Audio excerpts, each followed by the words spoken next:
కేసీఆర్ చాలా మీటింగ్లలో, కేసీఆర్ చాలా సమావేశాలలో బీఆర్ఎస్ పార్టీ ఎమ్మెల్యేలకు స్టార్టింగ్ నుండే చెప్పుకుంటూ వచ్చింది ఏమని, ఎవరైనా పార్టీ మారితే మళ్ళీ తీసుకోను బీఆర్ఎస్లకు, రేపు బీఆర్ఎస్ పార్టీ అధికారంలోకి వచ్చినా పార్టీ మారినటువంటి ఎమ్మెల్యేలు మళ్ళీ బీఆర్ఎస్లోకి వస్తా అంటే నేను తీసుకున్నానట కేసీఆర్.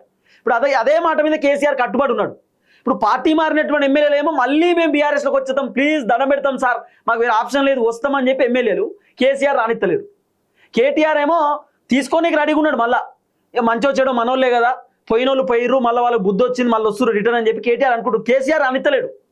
కేసీఆర్ బాధ ఏంది, మనల్ని కాదని చెప్పి కాంగ్రెస్లో పోయిర్రు, పోయినోళ్ళు మళ్ళీ బీఆర్ఎస్లోకి వస్తే చులకన అయిపోతుంది.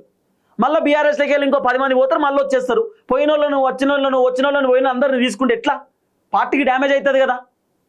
ఇప్పుడు మళ్ళీ కాంగ్రెస్ వాళ్ళు మాట్లాడుకుంటారు, అసలు మీ ఎమ్మెల్యేలు మీ దాంట్లోనే ఉన్నారు, మా దాంట్లో ఉన్నారు, మీతోనే ఉన్నారు, మీరంతా డ్రామా చేసిరని కాంగ్రెస్ వాళ్ళు ఉల్టా మాట్లాడతారు. అందుకే కేసీఆర్ దగ్గరికి రానిత్తలేడు. కానీ 5 మంది ఎమ్మెల్యేలకు టెన్షన్ అయిపోయింది. ఎందుకంటే ఈ 9 మంది ఎమ్మెల్యేలలో దాదాపు 5 మంది ఎమ్మెల్యేలు ఖచ్చితంగా ఓడిపోతారు అనేటటువంటి సమాచారం ఉంది. పక్కా 5 మంది ఎమ్మెల్యేలు రాబోతున్నటువంటి 2028 ఎన్నికలలో 100% ఓడిపోతారు.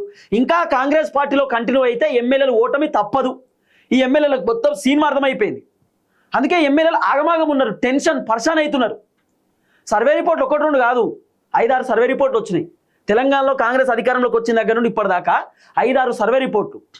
ఈ 5-6 సర్వే రిపోర్ట్లలో సేమ్ రిపోర్ట్, 75 సీట్లతో బీఆర్ఎస్ అధికారంలోకి వస్తుంది, 88 సీట్లతో బీఆర్ఎస్ అధికారంలోకి వస్తుంది.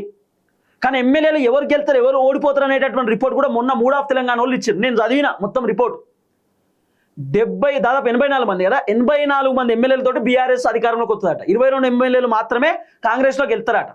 ఆ 22 మంది ఎమ్మెల్యేలు గెలిచేటటువంటి దాంట్లో పార్టీ మారినటువంటి ఎమ్మెల్యేలు ఉన్నారు కదా, దాంట్లోకి వెళ్ళి కాంగ్రెస్లోకి వెళ్ళి గెలుస్తారు అనేటోళ్ళు ఇద్దరేనట. భద్రాచలం నుండి మళ్ళీ తెల్లం వెంకట్రావు మ్యాక్సిమం 50-50 ఛాన్సెస్ ఉన్నాయి, గెలిస్తే గెలవచ్చు.